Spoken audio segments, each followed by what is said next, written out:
I'm John Fensterwald. And I'm Kathy Barron. Together we write and edit TOP-Ed.org, a forum on California education policy. Join us while we interview interesting and important leaders in education. You'll learn a lot in 10 minutes or less.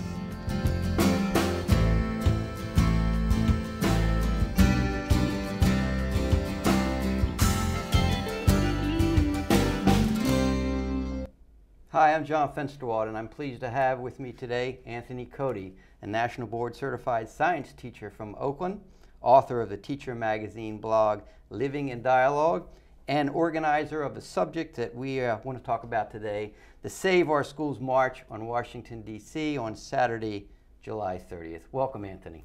Thanks, John. So, what led you to organize this march, Anthony, and tell us what's the message?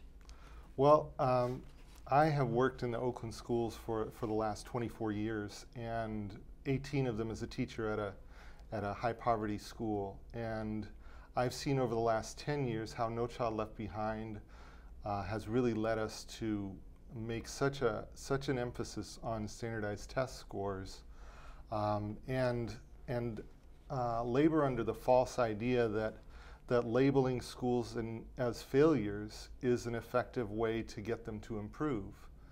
And there are a lot of teachers across the country, a lot of students across the country who have been similarly affected by this. We're seeing schools become obsessed with test scores, where instruction is reshaped around what is going to be on the tests. And students, especially those of high poverty, have their instruction narrowed more and more closely aligned to what is going to be on the tests. And the students are really losing out. The students are losing the rich education that they really need. They're losing the chance to be challenged, to think critically. And we're developing a split education system where students in wealthy areas who have a lot of advantages tend to score high on these tests anyway. They aren't facing this kind of pressure and this kind of environment to the same extent that high poverty schools are. So is this a message of anti-No Child Left Behind, or is this sort of a collective pushback from teachers who feel that everything over the past decade of the reform movement in Washington has been put on your doorstep?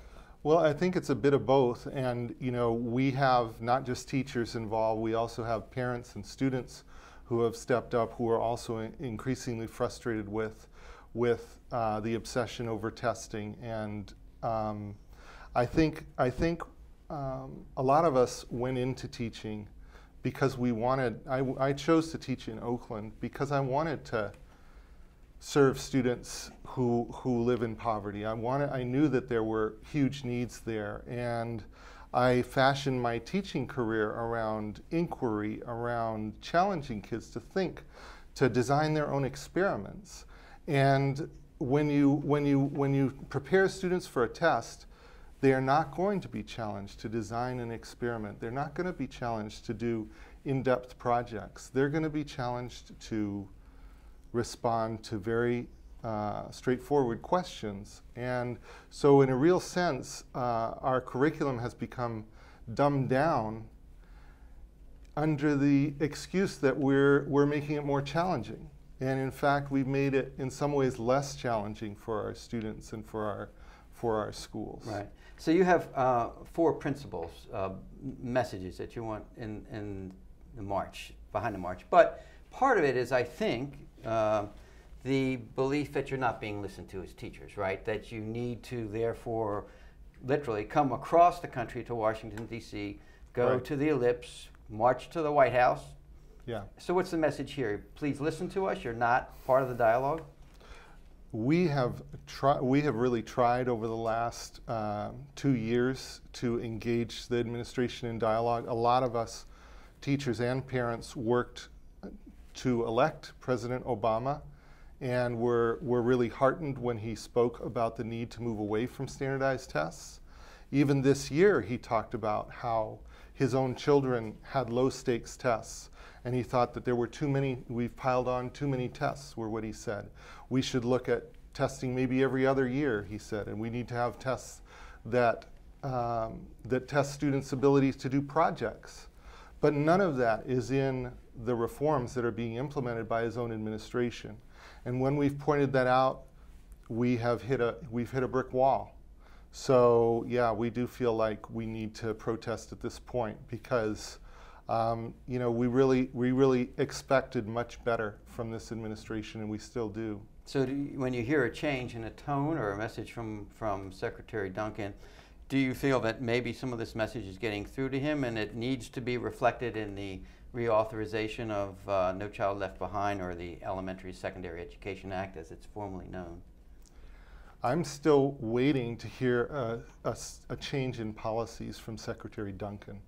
We have not, all the policies that are being implemented now, including what he's described as the ones that would make states eligible for waivers to No Child Left Behind, are attaching higher stakes to test scores, expanding opportunities for vouchers and charters.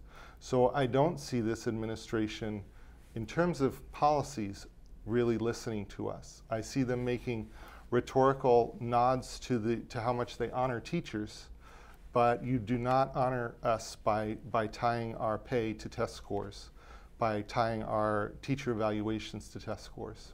So let's talk a little bit about the march itself. Who's supporting you, and who will speak at the march? Well, we've got a really broad range of support. We have some of the United Church of Christ has endorsed, the American Federation of Teachers, the National Education Association have both endorsed. Diane Ravitch has been very supportive, Jonathan Kozel. Some of the heroes of the education movement of the last half century have stepped forward. Herb Cole from California has endorsed. We're really proud of the support that we've gotten. And some of these will be speakers? Some of these will be speakers. Jonathan Kozel and Diane Ravitch. Pedro Noguera will be speaking. We have Parents Across America is supporting, it has endorsed the march. We're working with a number of parent activists across the country. So we've got a lot of support from all over. Mm-hmm. We have activists in more than half of the states in the country that are organizing to bring people to Washington, D.C. So how would you, so what do you hope to accomplish from the march, and how would you judge its success, and also may throw in a number of how many would be pleased if the turnout was such? Well, numbers are really difficult for something like this, especially when it's a grassroots effort. Yeah. We really, you know, we have 15 or 20 or 30, I don't know exactly the number now, people organizing buses. If we were a really highly organized group, you know, we would have a lot of resources to put into getting people there. We don't have that. So it's going to be really up to people to step up, and okay. I would say, you know, we hope to get, you know, thousands of people, sure. but we don't really know. And so how would you judge its success beyond numbers? Well, I think the most important thing that we're doing is we're changing the narrative about what education reform is all about in this country.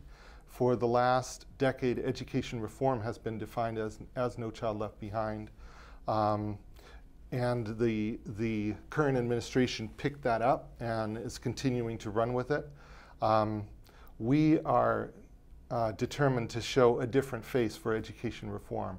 We believe education reform really starts within the schools with the students and teachers and parents, and it isn't going to come from Washington, D.C. It's going to come from the teachers and parents and students.